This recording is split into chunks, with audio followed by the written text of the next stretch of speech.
রথযাত্রার দিন কাছে, তাই রানী রাজাকে বললে, চলো রথ দেখতে যাই। রাজা বললে, আচ্ছা।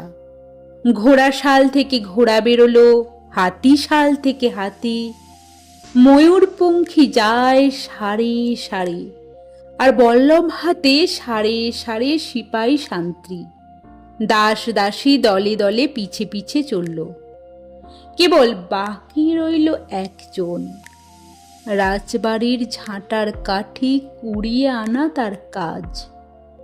সর্দার এসে দয়া করে তাকে বললে, ওরে তুই যাবি তো আয়। সে হাত জোর করে বললে, আমার যাওয়া ঘটবে না। রাজার কানে কথা উঠল, সবাই সঙ্গে যায়, কেবল সেই দুঃখীটা যায় না। রাজা দয়া করে মন্ত্রীকে বললে, ওকেও ডেকে নিও। রাস্তার ধারে তার বাড়ি। হাতি যখন সেইখানে পৌঁছল, মন্ত্রী তাকে ডেকে বললে, ওরে দুঃখী, ঠাকুর দেখবি চল। সে হাত জোর করে বলল, কত চলবো? ঠাকুরের দুয়ার পর্যন্ত পৌঁছই এমন সাধ্য কি আমার আছে? মন্ত্রী বললে, ভয় কি রে তোর? রাজার সঙ্গে চলবি।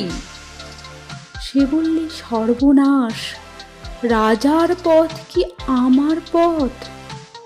মন্ত্রী বললে, তবে তোর উপায়? তোর ভাগ্যে কি রথযাত্রা দেখা ঘটবে না? সে বললে, ঘটবে বই কি, ঠাকুর তো রথে করেই আমার দুয়ারে আসেন।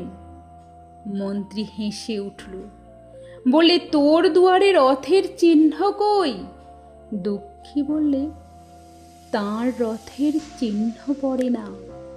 মন্ত্রী বললে, কেন বলতো?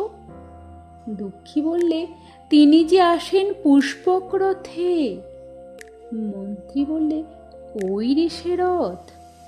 দুঃখী দেখিয়ে দিলে, তার দুয়ারের দুই পাশে দুটি সূর্যমুখী ফুটে আছে।